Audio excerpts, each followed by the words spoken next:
Magandang araw mga kaibigan. Bigyan natin ng reaction, opinion ngayon itong balita ng Bilyonaryo News Channel. Title nila is Budget ng Office of the President Lumobo. Kaugnay na ito sa pasabog ni Saldico na nagpasingit, may budget insertion ang Office of the President, at dito sa news ng Bilyonaryo is lumobo ng 5 billion pesos ang budget of the President dahil siningitan na maliban pa doon sa 25% di umano na commission ng Presidente sa mga isiningit niya sa DPWH. Tapos ang palasyo ayaw sagutin ang issue na ito habang tinatawagan sila ng Bilyonaryo News Channel. So ito, to me opinion ko lang ito mga dagdag resibo na to me, totoo ang mga sinasabi ni Saldico. Pakinggan natin ang balita. Ang revelasyon ni former Congressman Saldico, hinimay ng Bilyonaryo News Channel ang porsyentong nakuha umano ng Pangulo mula yan sa sinabing 100 billion peso budget insertion. Sa aming pagsusuri, kapansin-pansin ang paglobo ng pondo ng Office of the President matapos itong mailimbag sa 2025 GAA. Ang buong detalye sa Agenda Weekend Report ni Joash Malimbad. Tila nauga ang buong bansa nang biglang i-post ng opisina ni former Ako Bicol Representative Saldico ang kanyang pahayag sa gitna ng kontrobersya sa flood control scandal.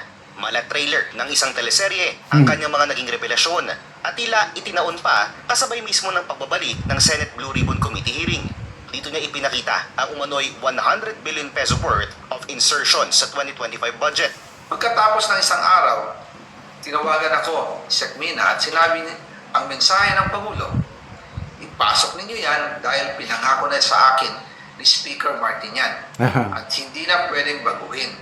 Kumbaga, ang utos ng hari hindi pwedeng mabali.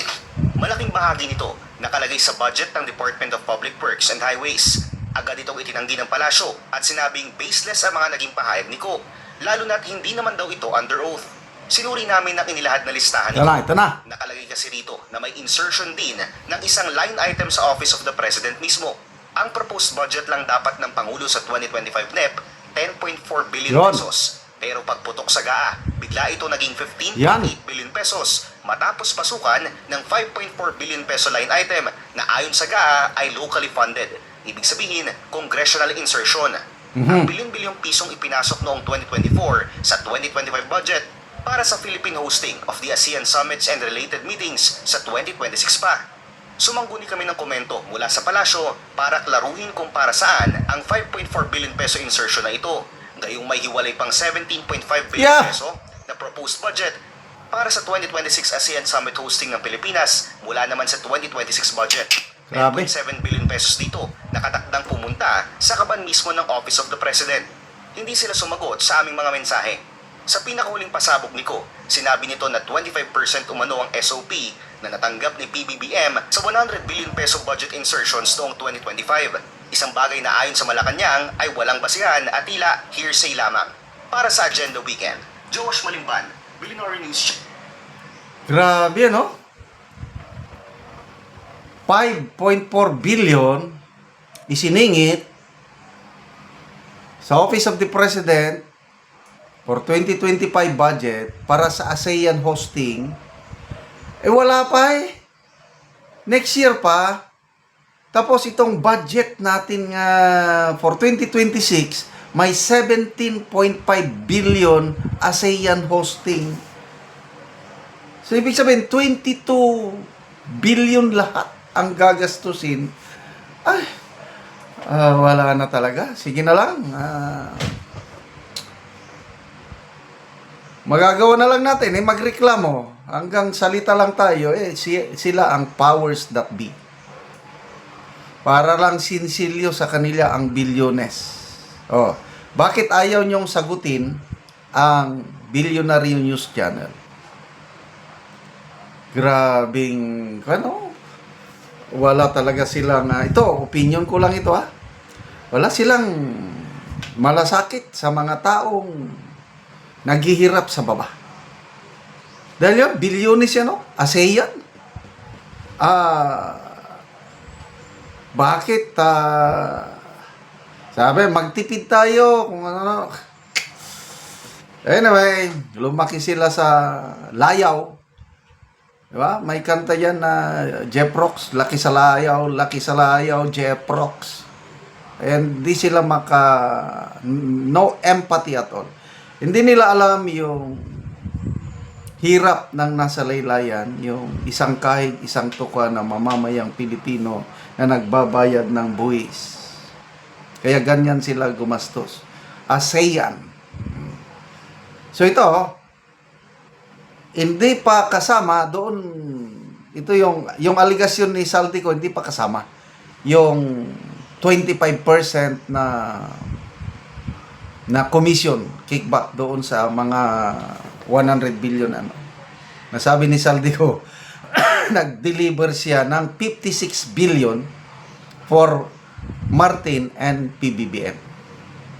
So, hindi yon sinampaang salaysay, hindi magagamit sa korte.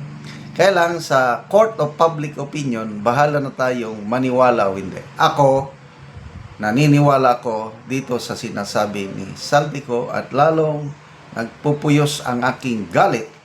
Kaya lang ang galit na ito ay dapat hanggang, freedom of speech lang. Huwag tayong gagawa ng karahasan kagaya ng nangyari sa Nepal, Indonesia. Ayoko ng ganon.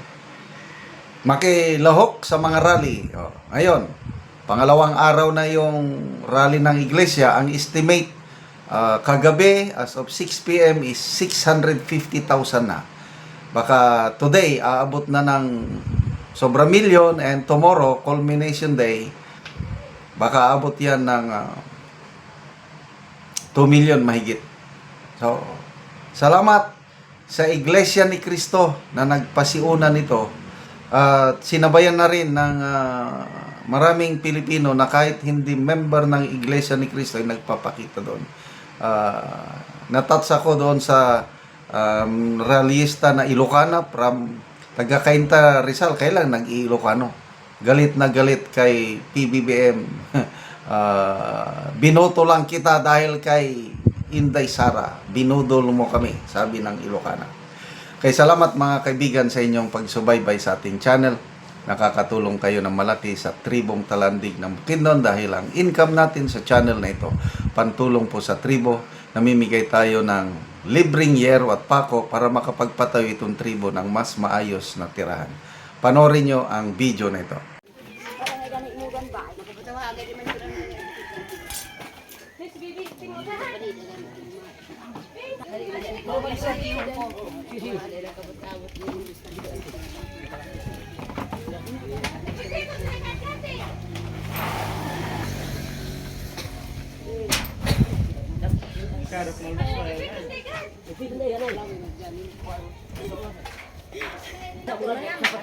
Ate mana untes ka na. Ako ini screen line din na.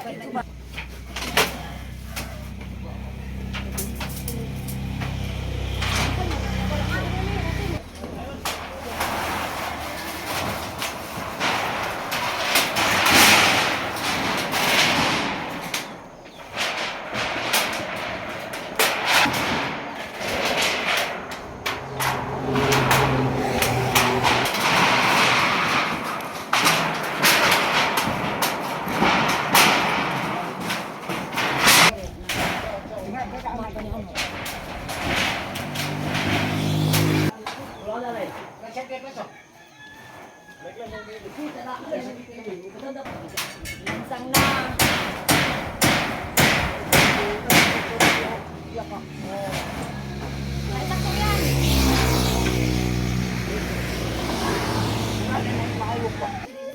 O karon nindot na gid kaayo ang atop ni ate og ni kuya. O nakapatindog na gid sila o bagong balay. Karon yaon sa inyong maistorya bahin sa karon kabalay na mo. Salamat gid karon sa nag-video og sa nagtabang ani og sa nagtanaw sa video nga nakabalay nami. Sa Ginoo kay kung walang tabang di yun nakabalay. Oo, so salamat kayo.